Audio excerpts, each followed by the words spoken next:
The following podcast contains mature subject matter, adult themes, and may also contain profanity. You have been warned.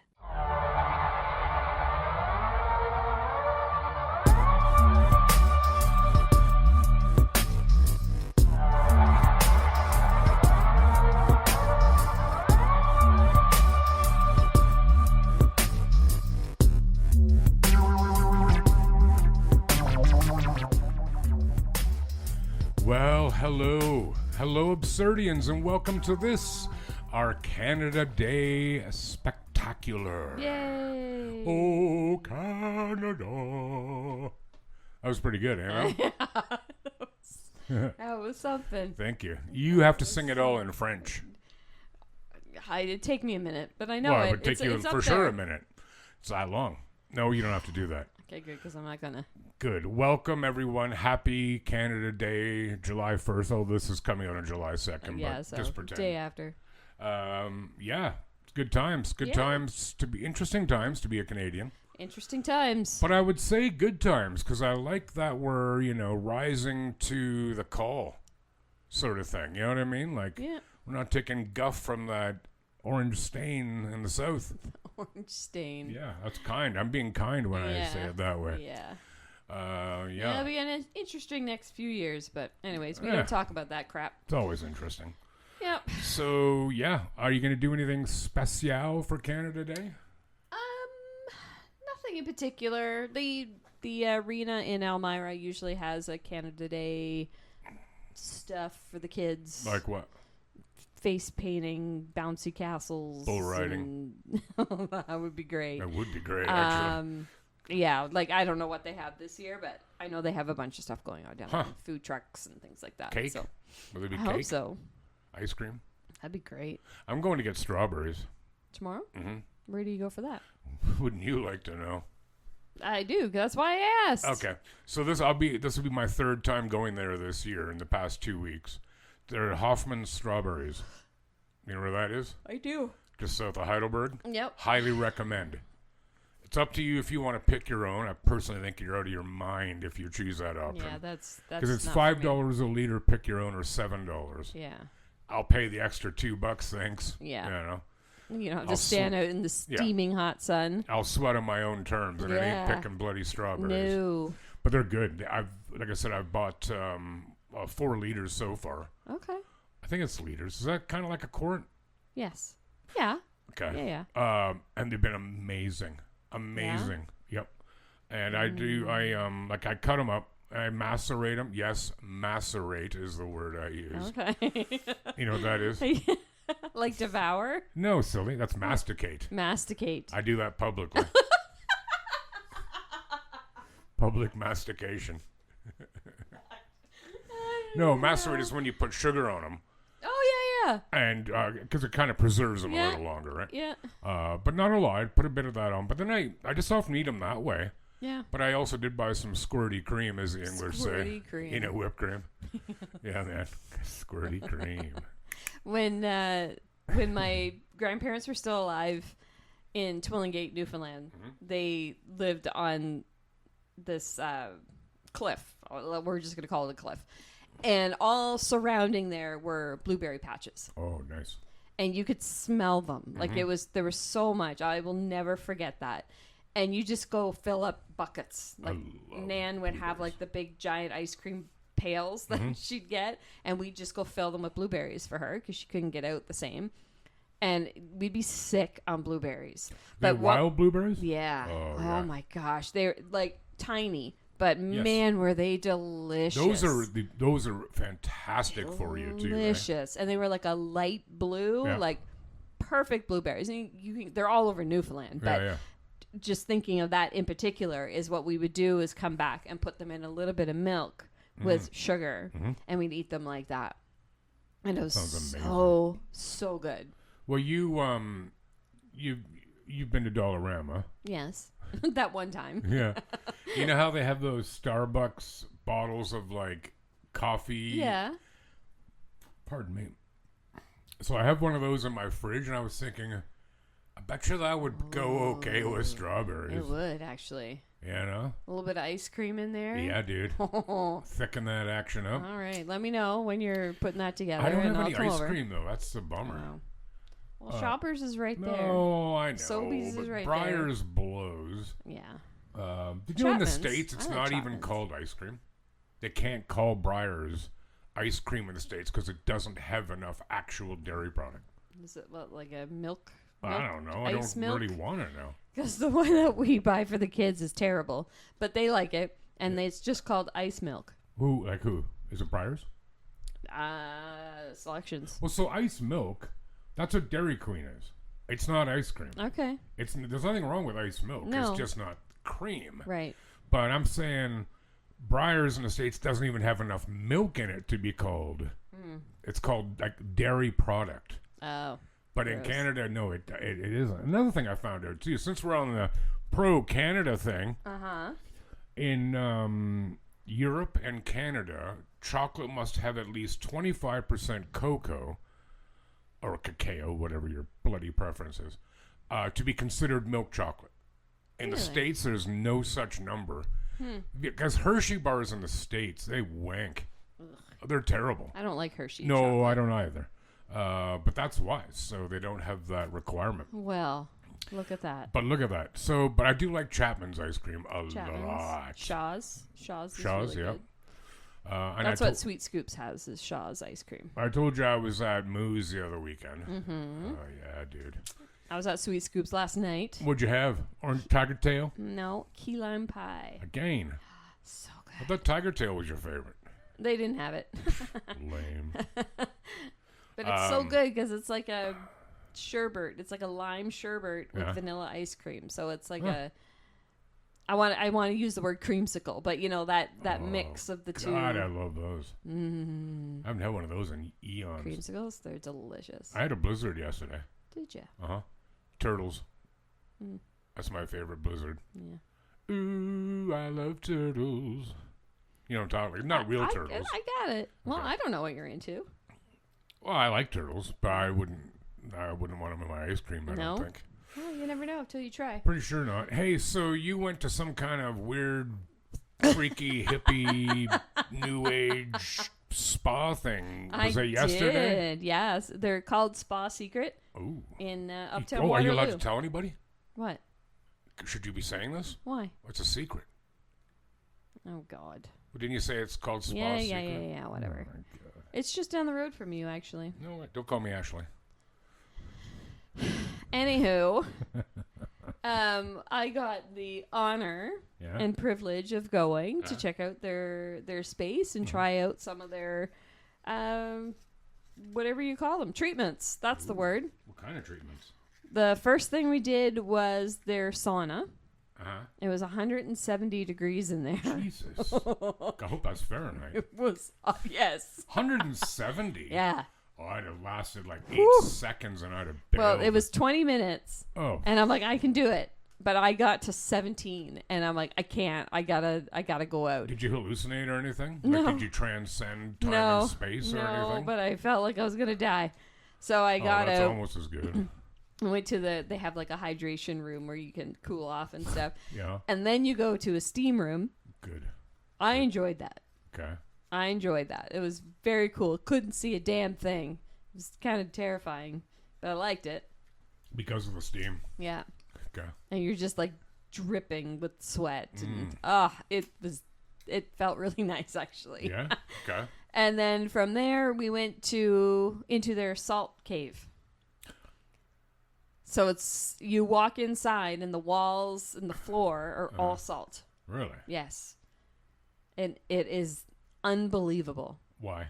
It just the air and the way it makes you feel. It's so relaxing. Is it hard? Does it affect your breathing? No. Really? Eh? No, not at all. Did you lick the wall or anything? That's exactly what Mark said. Well, He's it's like, can I lick the wall? Yeah, it's like a salt lick. Because if you're going to be in like 170 degree whatever sauna thingy, you're going to be losing some salt. Yeah. Get like a salt lick for horses. Right, and yeah, stuff. I got you. But no, they have like those anti-gravity chairs I don't know. What in does that there mean? where you can lay back in these chairs. They're Yeah. like anti-gravity. I don't know. What do you mean you float? Look it up. I will. It kind of feels like you're floating. How'd you hit upon this place? I have a wedding business. Yes, you do. Yes, if anybody needs someone to coordinate your wedding, I got you. I'm not allowed to advertise on this show. No, just kidding. And they reached out to me to have me come check out their space, Right. so I can recommend it to my clients and whoever. So Will you go back again? I would absolutely go back again. Would you Would they charge you? I don't know. Would I be able to go? Yeah, Would they charge me? I don't know. How would I get there? Well, I'd probably take you. No, but I mean under what role? You could be my assistant. Oh yeah. Yeah, you could. You What- could come with me and be my assistant for the day. What after I'm not rubbing your feet or anything. That's not what I said. Rub my feet. Well, you said You assistant. can be my assistant, Yeah, so how you do I can know take what that part. means? You can take part of the treatments with me. That Okay, sounds so weird. one question, and this is not. Don't misinterpret the intentions behind this question. When you go through these things, are you naked? No. Bit of a drag. I mean, maybe you could, but Well, yeah. I was in a bathing suit anyways. Oh right. Because, I mean, you are sweating profusely. Not in the salt cave. That's more of a relaxing... You're in a robe and under a blanket on these chairs, and you hang out in there. We were in there for 45 minutes. You're in a robe and under a blanket after having just left, basically the inside of a volcano. Well, you rinse off. Yeah. You go rinse off, and then you can change if you want or whatever you want to do, and then you just go hang out in You this can room change for if you want to. You can leave your friends behind. Like that, you mean? Yes. Anyways. I wonder if we'll ever get sued for doing that. Nah, we'll be fine. Okay. We'll be fine. The famous immortal last words of the captain of the Titanic. But yeah, it's really fun. If I get the chance to go again, I will let you know. Please do. I would It go. was very cool. I could do without the sauna. The 170 degrees Damn straight. was a bit much. Yep. I did like the steam room. You like- But I was drenched by the end. Yeah, yeah. Drenched. But the salt spa was nice too. and then after the salt spa, do you shower or anything before you? No. You don't really need to. No, because I already did beforehand, kind of. But Maybe I still went home and had a shower because my hair was sweating, everything was sweating. How do they keep the salt on the walls? I don't know. They're like bricks. They're like big giant bricks. It's like the pink Himalayan salt. Ooh. You can get by those salt lamps. Just picture those, but they're all into the wall. In the sauna room too. Their walls are all pink salt. Is there funky lights and trippy music? Yeah. I'll show you a video. They hand out LSD? They should. They didn't. They didn't. Yeah, it's probably for No. the best, really. No. But yeah, really nice spot. I recommend if anyone wants to go, reach out and I'll hook you up. Cool. I'll hook you up. That is cool. Yeah, since you didn't ask, I'm not really doing much of anything Canada. Like I said, I'm going to get strawberries. Yes. I think it's supposed to thunderstorm and such again tomorrow. Tomorrow? Oh, I thought think it was so. supposed to be nice tomorrow. Hang on. Hey, Echo, what's the weather for Tuesday? On Tuesday, July 1st in Waterloo, you'll see clouds with a chance of showers and can expect a high of 27 degrees Celsius and a low of 13 degrees. Oh, God. Yeah. So maybe. Huh? So maybe. Maybe. But I hope it does. Yeah. Because I'm going to go get strawberries, and I'm going to come home, and I'm going to make cauliflower soup, and I'm going to make chicken wings, homemade chicken wings. The chickens aren't mine. I didn't kill them, but everything else. Go butcher some chickens too after you get your strawberries. No, I couldn't really do that. I could do that if I had to, Yeah. but I'm not looking to kill any animals. And I'm going to make these funky potato things. Okay. Want to hear about it? Yes. Okay, good. So like a tatty fritter. Not entirely dissimilar. So you take medium potatoes, thin-skinned ones, not big bakey potatoes. Boil them, take them out of the boil, cut them in half like a cross, and then on a baking sheet put a little dab of olive oil, then some grated cheese, and do that for each of the potatoes you have, and then put the half potato on top and squash it down. Then put some more oil on top and some more grated cheese. I'm also going to put green onions on mine. And then you bake them, and they come out all crispy and shit. How could that not be good? That sounds amazing. Damn right. So that's Rod's plan for the day. All right. And I'm going to watch movies. Excellent. What are you It gonna is watch? excellent. Well, it's funny you asked that, Mel. This past week I watched. Did you ever watch Lemony Snicket's A Series of Unfortunate Events? I don't think so. It's a great movie. Your kids would dig it. Liam would Yeah? dig it. Yep. Okay. Yep. But it's not just a kids movie. It's a family movie in the way that adults can watch it and be entertained as well. Okay. Right? No, it's not bloody Pixar or Disney. Right. Jim Carrey is in it, who I like sometimes, dislike other times. He's great in this movie. Okay. Billy Connolly, do you know him, the Scottish comedian? He's in it. You'll recognize him. Meryl Streep is in it. It's a fantastic, Okay. it's a fantasy. Okay. But the kids are really clever in it. No, you'll dig it, dude. Okay. Anyways, I watched it, and I'm like, okay, I want to see other movies that are like this. So I just did a Google search for movies similar to this one, and I found some, and I got them. Okay. Thank you. I cannot say where. Right. Yeah, just in case, you know. Yeah. It's strictly speaking, it is not illegal in Canada to do that, but it is illegal to distribute. That's right. Yeah. Pirate Bay. Yeah, so that's what I'm going to do.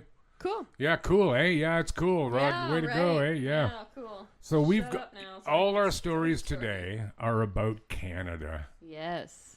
I I think we both have sort of a not so fun one and then a couple fun ones.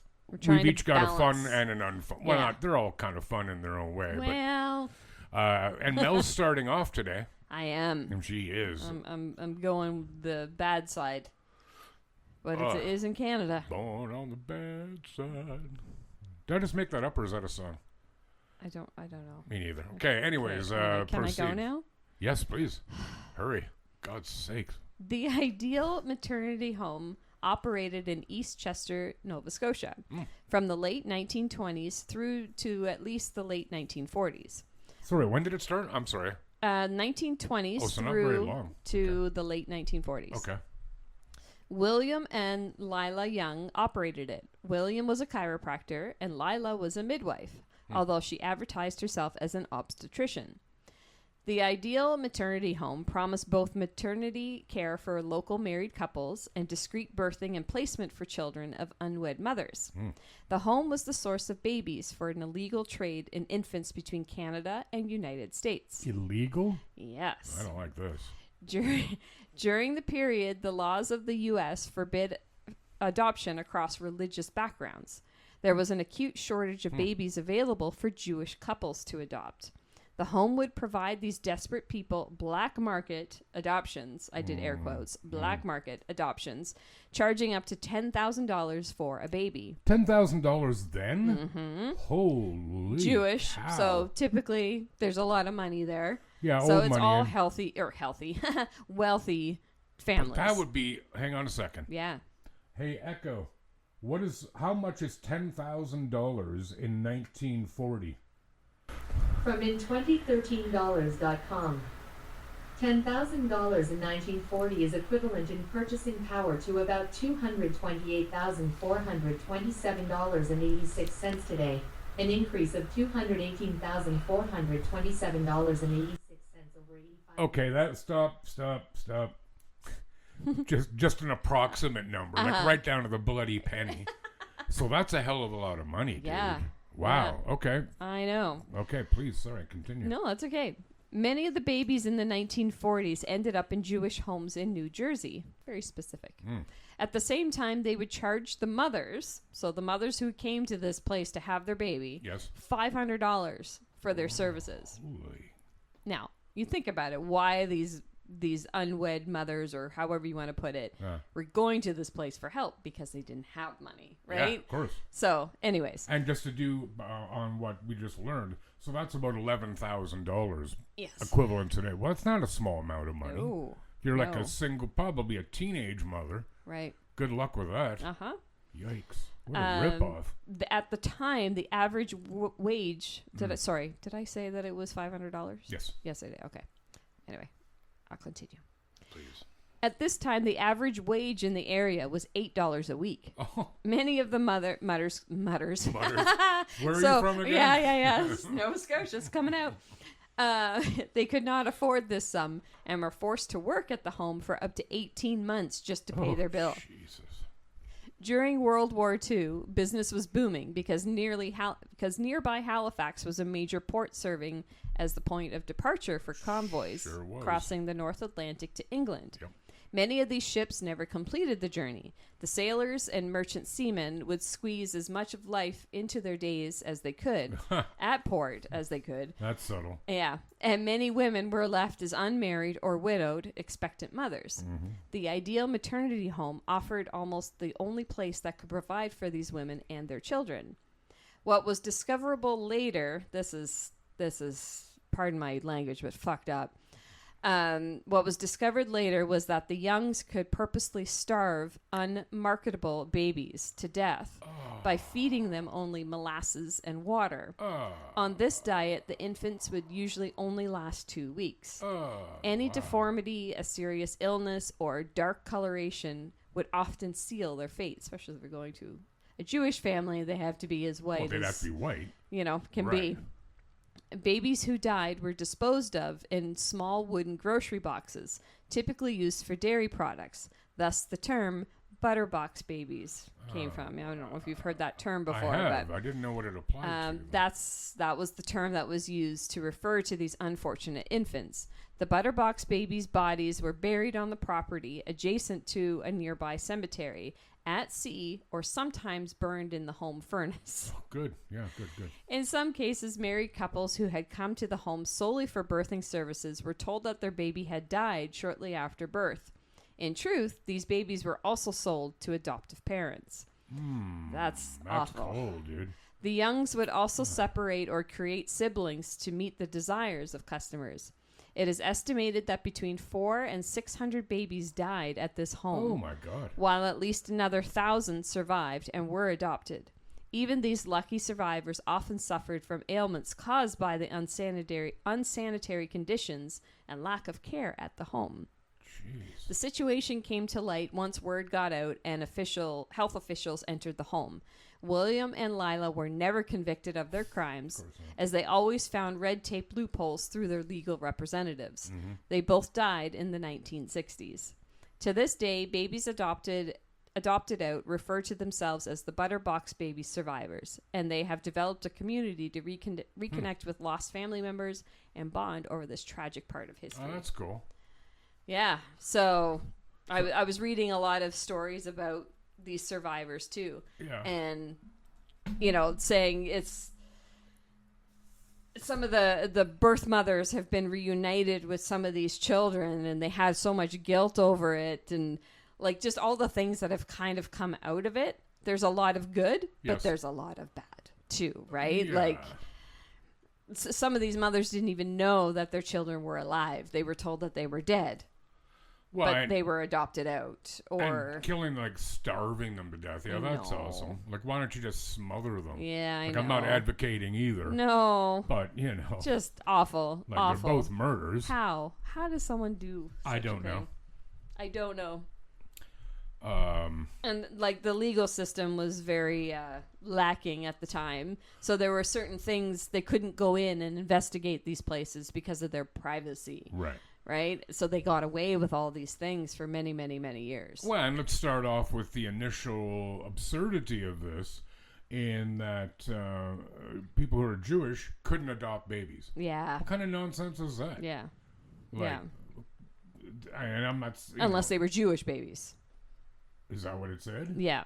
Well, still, it's ridiculous. Because they couldn't cross over religions, right? Or, yeah. But that would also be true, like... Catholic over and Protestant, maybe not as of that point anymore, but there was a time Catholic children wouldn't go to Protestant homes. Right. The Catholic Church wouldn't allow it. Right. Ludicrous. Yeah, it is ludicrous. May I say? Yes. Absurd. Yeah. That was a good story, man. It's pretty interesting because there's obviously a ton of content within this story, but even like some of the families that adopted some of these kids and kind of half knowing what was going on, but they still adopted, but they're like, well, we just saved this baby. So there's like all these different emotions around it. And it's It's it's a rationale. Yeah, I know. Did and they it's save the baby? Probably. yeah. But don't be. I know. Yeah. Yeah, exactly. Don't absolve yourself entirely. Yeah. I feel mostly sorry for the young women and girls who would have gone there and they had to pay like $10,000 for the luxury of giving up their baby. I know. That's sad. What the fuck, man? Yeah. My language. Being told that they're unfit, so they need to give up their baby. Yeah. Basically, they were Wow. coerced into giving up their baby. That was the thing back then, right? If a girl became pregnant, Yeah. she was sent away, Yeah. like somewhere to have the baby. Yeah. And then she would go home again, or usually, hopefully. Yeah. But because back then, well, there would have been no legal abortions. No. And you know how it was No, done. that was part of it too. That was in the story too, that women would go there for abortions because they couldn't have them anywhere else. And You know how they did it? I don't want to know. A coat hanger and Javex. Not kidding. That's how backstreet abortions were usually done. And not surprisingly, the mother often died. Oh, shocker! Yeah, I know. What are the odds of that? Yeah, With all that cleanliness and whatnot. Yeah, right. Hey, you know what? Yeah. My story. By the way, again, that was a great story. No, seriously, I like that one. Like, I think it's disgusting. Since we're in Halifax, I'm going to do a story from Halifax. Okay. This is of notable Canadian history, this incident. And there was even one of those, like Canada vignettes, where they showed little history clips on TV commercials. Yes. They did one on this. We're going to go back even before your time. Like, not your time, but the time of your story. On the morning of 6th of December, 1917, the French cargo ship SS Mont Blanc collided with the Norwegian vessel SS Emo in the harbour of Halifax, Nova Scotia. The Mont Blanc, laden with high explosives, caught fire and exploded, devastating the Richmond district of Halifax. At least 1,782 people were killed, largely in Halifax and Dartmouth, by the blast, debris, fires, or collapsed buildings, and an estimated 9,000 others were injured. The blast was the largest human-made explosion up to the bomb dropped on Hiroshima in Japan. It released the equivalent energy of roughly 2.9 thousand tons of TNT. Wow. Yeah, that's a lot of dynamite. So at 9:04 a.m., on the out-of-control fire on board Mont Blanc set off her cargo of high explosive.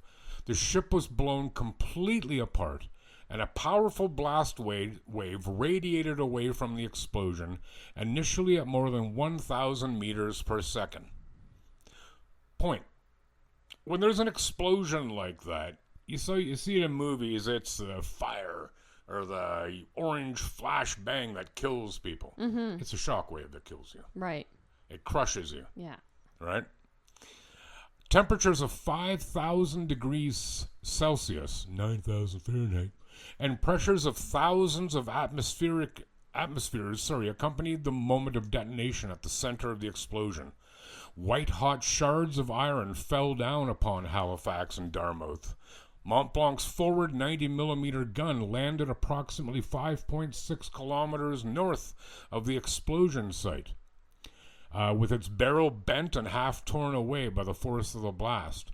And the shank of Mont Blanc's anchor, weighing half a ton, landed 3.2 kilometers south of Armdale. A cloud of white smoke rose to at least 3,800 meters. The blast was felt as far away as Cape Breton, 207 kilometers away, and Prince Edward Island, 180 kilometers away. An area of over 1.6 kilometers was completely destroyed by the explosion, and the harbor floor was momentarily exposed by the volume of water that was displaced. A tsunami was formed by water surging in to fill the void. It rose as high as 18 meters above the high water mark on the Halifax side of the harbor. The other ship was carried onto the shore at Dartmouth by the tsunami. The blast killed all but one on the whaler. That was a Norwegian ship, was a whale hunting ship. Everyone on the pinnace and 21 of the 26 men on another ship. She ended up on the Dartmouth shore severely damaged. The captain's son, first mate Walter Brannan, who had been thrown into the hold by the blast, survived, as did 4 others. All but one of the Mount Blanc crew members survived, so they obviously got off before this explosion happened. Over 1,000 people were killed instantly and 9,000 were injured, and more than 300 of whom later died. Every building within a 2.6 kilometer radius, over 12,000 in total, was destroyed or badly damaged. Hundreds of people who had been watching the fire from their homes were blinded when the blast wave shattered the windows in front of them. Overturned stoves and lamps started fires throughout Halifax, particularly in the north end where the entire city blocks burned, trapping residents inside their houses. Firefighter Billy Wells, who was thrown away from the explosion and had his clothes torn from his body, described the devastation survivors faced. The sight was awful, he said, with people hanging out of windows dead, some with their heads missing, and some thrown into the overhead telegraph wires. Jeez. He was the only member of the 8-man crew of the fire engine to survive. Large brick and stone factories near Pier 6, such as the Acadia Sugar Refinery, disappeared into unrecognizable heaps of rubble, killing most of their workers. The Nova Scotia cotton mill, located 1.5 kilometers from the blast, was destroyed by fire and the collapse of the concrete floors. The Royal Navy College of Canada building was badly damaged and several cadets and instructors maimed. The death toll would have been much worse had it not been for the self-sacrifice of an intercolonial railway dispatcher, Patrick Vincent Coleman, operating at the rail yard about 230 meters away from the pier. This is what the vignette was about this dude. Okay? William Lovett, his co-worker, learned of the dangerous cargo aboard the burning ship from a sailor and began to flee. Coleman remembered that an incoming passenger train from St. John, New Brunswick, was due to arrive at the rail yard within minutes. He returned to his post alone and continued to send out urgent telegraph messages to stop the train. Several variations of the message have been reported, among them this from the Maritime Museum of the Atlantic. Hold up the train. Ammunition ship afire in harbour, making for Pier 6 and will explode. Guess this will be my last message. Goodbye, boys. Coleman's message was responsible for bringing all incoming trains around Halifax to a halt. It was heard by other stations all along the International Railway, helping railway officials to respond immediately.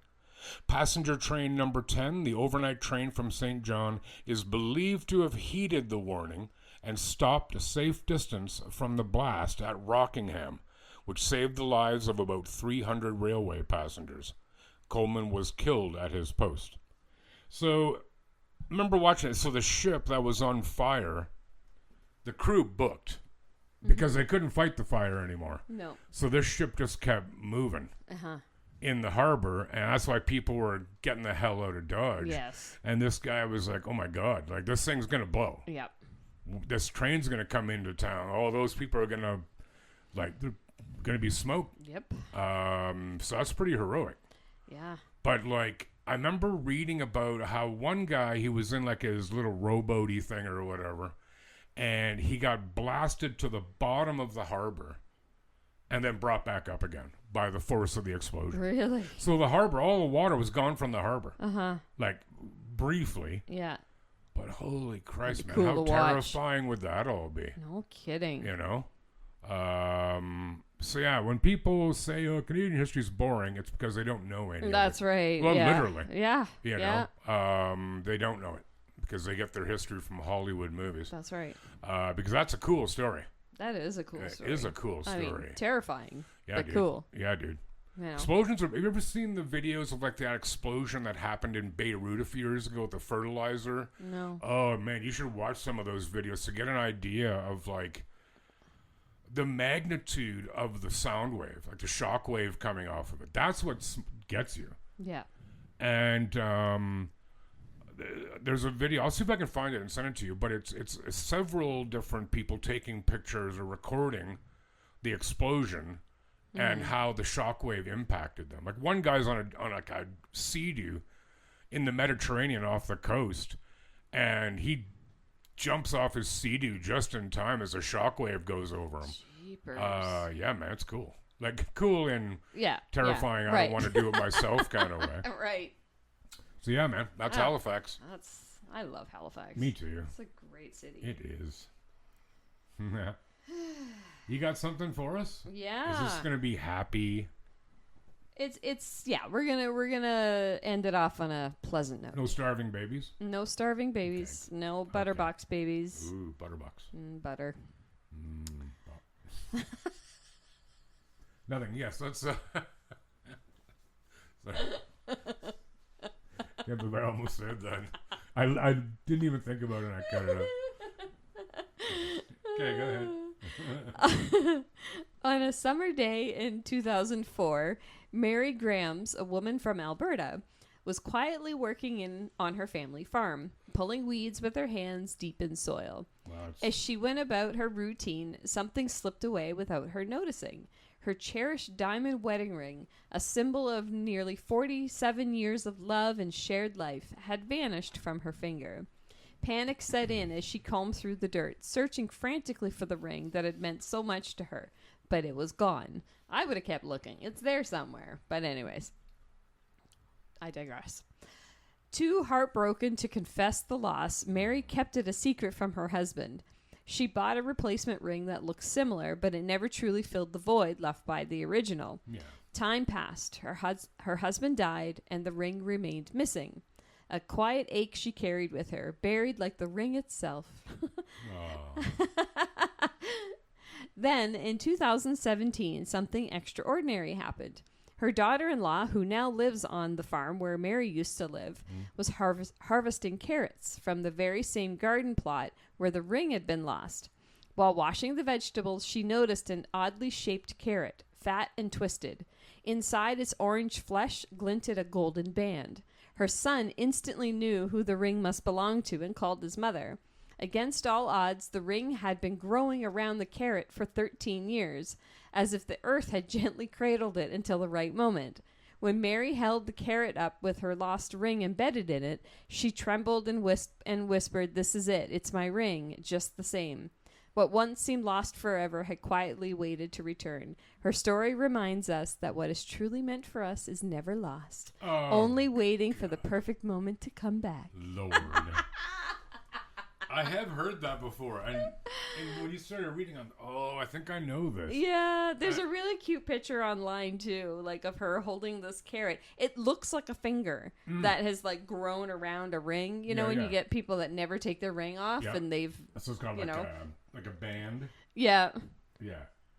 But it's like embedded in this carrot. Yeah, cool. It's really neat. I would just cool. keep it there at that point. I'd be like, on the carrot? I don't know. Carrots rot really bad. Well, they don't rot really good, but like eventually it will.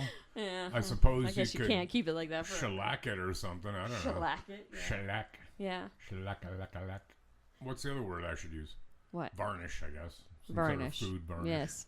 Lacquer. Lacquer. I don't even know. It's terrible.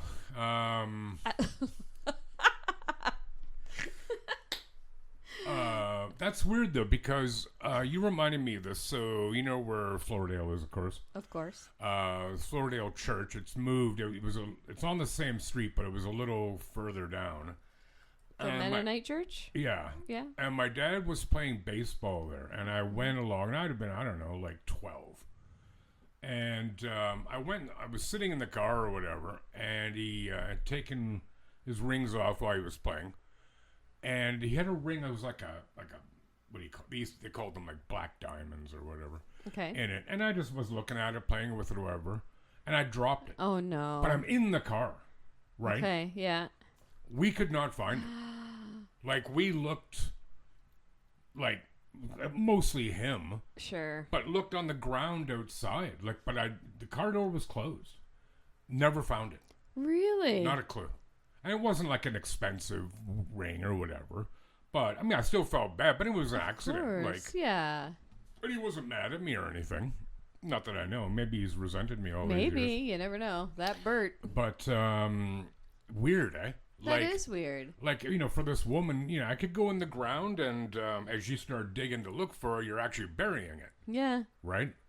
I wonder if it fell in like the the compartment where Are like you the talking about my seatbelt goes. dad's ring? Dude, Yeah. we have been down this road, not you and I, but Like it must be in the car somewhere, in the belly of the car somewhere. well, wherever that car is now, Well, no yeah, I idea. know. Like I know. guarantee they don't still have But it. still. Oh, speaking of finding things, sorry to cut you off. That's right. I found my tripod.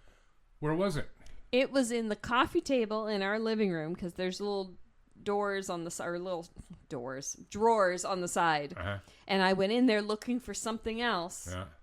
and it was there. Wow. I looked in there, but clearly I didn't look close enough. No, or at all. Or no, I did. I know I Yeah. did. That's a Festivus miracle. It was. Yeah. I was so excited. I guess I was wrong. I assumed one of the kids took it. No, it was must have been me. Must have Wow. been out, and I just shoved it in there, cleaning up or something. I don't teach you. I think there's a lesson here, Mel. Is there? I don't know. Well, listen, you should shut the. No, that's not. Not that one. No. That's never the case. Yeah, right. Yeah. Have you ever been to Winnipeg? Yes, Winterpeg? I have. I've only been through it. I stopped there so my friend could grab a nap and I grabbed a slice of pizza Okay. as we were continuing on our way west. I'm sure it has its merits. I don't really have an interest to move to Winnipeg. No, not really. I'd go back though. Well, I will, still. Probably wouldn't go to North Winnipeg. No. Definitely not. No. But yeah. I'm going to take us to Winnipeg. All right, you do that. I will do that. We're going back in time again to 1974. All right. How old were you then? I wasn't. Yeah, she wasn't yet. She was still in early production. That's right. What year were your parents married? 77. Oh, so they weren't even married. Did they know each other at 74, do you think? Maybe. Because they kind of grew up in the same town. So they definitely did then. Yeah. Because we're not talking about a big town. No. All right. Well, so some of you may remember, or some of you may know, of a movie that came out in 74 called Phantom of the Paradise. And it's a bit like Phantom of the Opera. Okay. Like contemporized. And I have seen it. I actually downloaded it. I mean, I didn't download it. I found a streaming service that has it. And I'm going to watch it. I meant to watch it before recording today, but I didn't get time. It's an interesting movie. Like, Okay. it's a comedy, horror, romance musical. Okay. Dude, it's got it all. So, let's begin. When the American rock musical film Phantom of the Paradise was released to theaters in Winnipeg in 1974, Craig Wallace was one of the first to line up on opening day. Wallace was 12 years old and go on to watch the cult classic 18 times in the first week it screened in the Wow. city. Yeah, dude, that's dedication. Go to school. I was enthralled with this movie. What did you say, go to school? Go to school. I'm looking to see if it shows what month it was. It doesn't, Yeah, because I I was know. going to bust you. So, yeah, I was enthralled with this movie. Matter of fact, one of the songs, Somebody Super Like You, the opening chord made me decide to learn guitar, Wallace said in a recent interview. It carved my path in music. 50 years later, Wallace estimates he's seen the film 600 times and spends part of the time playing in a tribute band called Swan Age. The 61-year-old is also one of 4 organizers putting on special screenings of the film at Winnipeg's Burton Cummings Theatre. They're set to include appearances by some original cast members and an evening concert with Swan Age playing the soundtrack.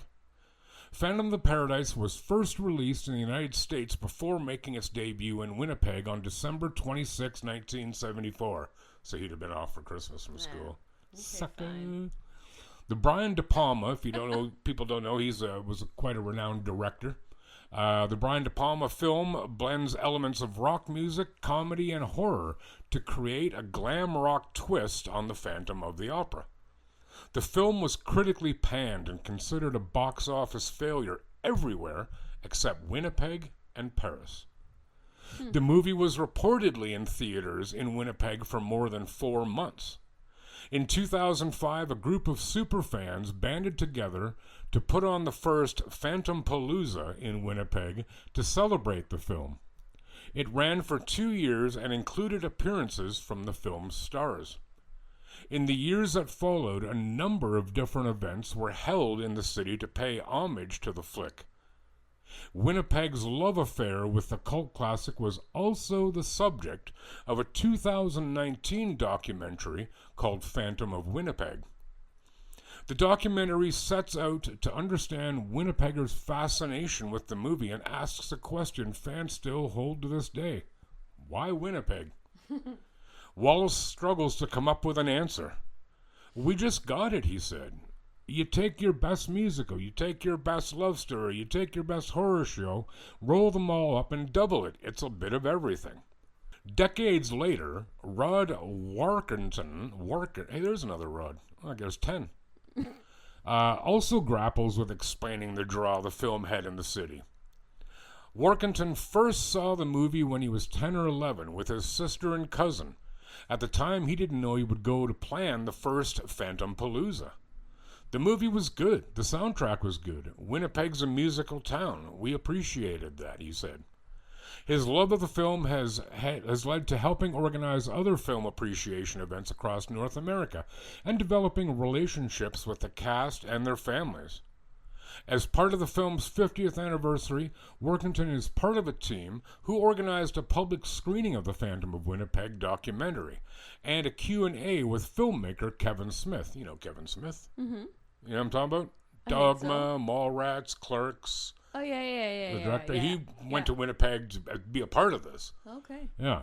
Who shares Winnipeg's love of the film and is featured in the documentary. The evening was to be hosted by Peter Elbling, who played a lead member in the movie. The events were expected to draw thousands from across Manitoba and around the world. Organizers said fans from England, Australia, Japan, and Ireland were set to attend. I can't watch it anymore, he said. I have been so inundated for the past 20 years with the promotion of this film. But it's the relationships he's formed with the cast and fans that keeps him coming back for more. I have a responsibility to the friendships and promoting the movie. Interestingly, in another article I read about this, the group Daft Punk, those two guys, they're French, right? Like proper French, not from Quebec French. They met at a screening of Phantom of the Paradise in Paris. No way. So that's cool. Yeah, so they share an affinity for this movie as well. I'm gonna watch it again. I might watch it tomorrow. Okay. One of the guys in the movie, you might recognize him from other things, and he was a very successful songwriter, particularly for other people. His name is Paul Williams. Short, blonde. Most of the stuff that I would reference would be older, so I'm not sure if you'd get it.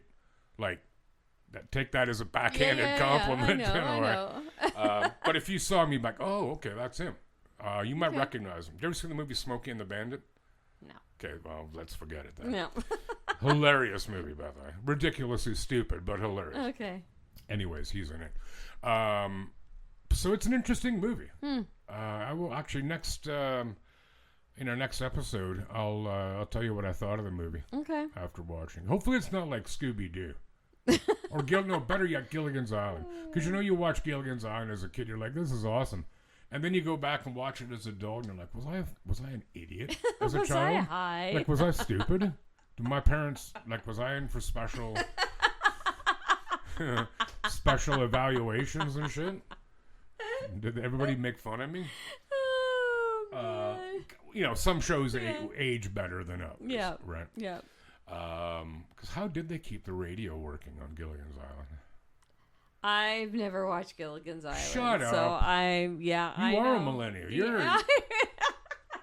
You're a Generation A or whatever they're called now. You've never watched Gilligan's Island? I've never watched it. No. Jeez, I don't know what to do to you. Either make you watch that or put a spider down your back. Maybe both. So I forgot to say this at the beginning of that story. My friend Trevor Hill, who actually lives in Winnipeg. Well. I know, he's from Elmira originally. Okay. But he's in the Canadian Armed Forces and currently serving at the NORAD base Got it. in Winnipeg. Yep. And when he was home back, I guess it was in the fall, went out for wings, went to Morty's. What? And he was telling me about this. And I knew about the movie, of course, but I had no idea that this was such a huge thing in Winnipeg that, everywhere else is like, movie was out of the theaters in like 2 weeks, and there it ran for 6 months. That's crazy. I know, that's so weird, how it took root there, how it somehow struck a chord. Yeah, strange. But yeah, so anyway, thanks to Trevor for inspiring that, for providing me with that info. Yeah. We like that. We do like that a lot. Remember I told you about the guy who lived in Alberta, the most northerly point in the world, and he chose a smaller bedroom because it was further north, making him the most northern person on Earth. That's it. That's the same guy. Okay. Yeah. So yeah, man, that's our Canada Day special. That I think we was. did some Canadian, eh? Yeah, we did. Yeah, some it good, was some not so good. Highs and lows. It was a roller coaster of a ride, really. Yeah, emotional roller coaster. I hate roller coasters. Hate them. Really? Hate them. Really? I love them less because I'm old and I get Fragile. motion sickness very easily. Oh, yeah. So. I just feel really uncomfortable. Like, well, I'm tall, I'm big. Yeah. They're not really built for everybody. Right. So I feel shoehorned in there. And then I'm like, as I'm tall, I'm like, whatever's above me, is my head going to go under it? Right. Because I don't really know how I want to die, but on a roller coaster isn't one of the ways. Isn't in the top 10. Not even top 100. No. Well, I don't have a list, but I have a feeling it wouldn't make it. No. But no. So yeah, those are. God, we get off topic hard. Now you're on the trolley. Decapitated by a roller coaster. On a roller coaster, yeah. So we hope you all had a wonderful Canada Day. Hope you stayed safe. And barbecued or had some beerses or whatever you want to do. Whatever you want. If you want to lie in your bathtub with a big bag of, I don't know, what do you call that stuff? Candy floss. Is that what you do? I don't know. Don't know? No, I no. don't. No, I don't know. But I would. Would you? Yeah, I don't. See, I had to think of the name because I hate to call it cotton candy because that's the American term. I call it candy floss. That sounds cooler. Whatever. I'm going to bring you some. Where are you going to get it? I'll get it. Don't worry. Oh, yeah. Okay. Everybody heard that? She's going to bring me some candy floss. Yeah. Remember when she talked about the fun dips? It only took me 7 years to get those. And I'll bring it next time. I'll bring you some What color? cotton candy. Not too much, yeah. Yeah. No, it's too hard on you. Okay. I can just feel my fucking teeth singing already. No. I love it. It's good stuff. It's good, but people like heroin too. That doesn't mean it's okay. Hey. So Mel's gonna give you a little message, and you should follow her word. She knows what she's talking about. Well, sometimes I do. She does. But with this, absolutely. Do it. Yeah. Go check us out on Facebook. Go check us out on Instagram. Follow us. Share us. Send us messages. Say hi. Yeah. Go give us some 5 stars on all the streaming platforms. And too, share. Yes. Yes, Be please. a Share Bear. Was there a Care Bear called Share Bear? There should have been. No. I don't, no. I'm not I don't up think on my so. Care Bears. No. Did they have powers? Yes, they have powers. Did they shoot things out of their chest? Yes, they did. God, yeah. that's creepy. Isn't that great? I've never watched it. So good. I remember having a dream when I was a kid that I went up in my cloud car because that's what they rode in. Of course. And I went up and hung out with the Care Bears. Did they like you? Yeah. Really? We were all hanging out and they were showing me some stuff. And they didn't tell you to beat it, like to get lost? No. I was a kid. Yeah, I know, but even then. Anywho. Well, I was just gonna say something really important. Were you? No. Oh yeah. So those of you maybe didn't see it on the socials, on Insta and Facebook, but Mel discovered another place that has Old Vienna, aka OV, on tap. I know. Wild Wings in Elmira. Just happened. We went in there. Me and my husband and my son were there the other day. Where's Addie? She was at a birthday party. Oh, okay. So we take advantage of those times No, where I get it it. can just be us. Yeah. So anyway, I was asking the girl, like, what do you got on tap? And she's going through, and she said OV, and I just went, wait, did you just say OV? And she goes, yeah. And I'm like, really? And then she said the amount of people that make comments about them having OV, she's like, it happens all the time. Well, I'm because it was such a... I don't know. It's probably considered like a dad or a grandpa beer. Like well, back in the day, yeah. like when I was a kid, it would have been a dad beer. Yeah. Well, even my husband, he goes, how old are you? But now like, you hadn't should had it shut up. before, had you? On draft. I think I've had it before. Okay. Long time But it's ago. good. It was very good. Yeah, so I'm it's a like, I'm great- going to have it just because. Yeah. Oh, it's a So, great draft yeah. beer. Yeah. And what's your buddy's name? Fox dude, Scott Fox? Yes. He commented. You saw that? Oh, no, I didn't see On that. our Instagram. I replied back. And I'm telling, because I learned a few years ago, pre-COVID, that in Stratford, Ontario, OV at the time anyway, was the #1 draft beer. And you can buy bottles or cans. It's fine. Oh, yeah. I prefer it draft. But see, that's back in it. So when I started drinking, there was only like 8 beers that you could buy. Right, yeah. Right? Yeah, That was yeah. it. Yeah. And OV was one of them. Yeah, it was really good. I know. It's fun. So there's a Wild Wings just up the street from me here. I wonder if they have it. That's what I was wondering. Because it's a chain, Yeah. right? Oh, my God. Anyway, I thought I should put that out there. That's Yeah. good news. Cool. Good news. Did you have more than one beer? No, I just had one. Okay. I was gonna- driving. I was going to so- ask you what your other beer was. No. Yeah, so again, happy Canada Day, everyone. Yes. And if you're in Quebec, happy Moving Day, because that happens on the same week. Uh-huh. People, you know that? Mm-hmm. Okay. Yeah, and hopefully we'll see you back here again real soon. Yeah. So please take care of yourselves and one another. Bye. Bye. Yeah.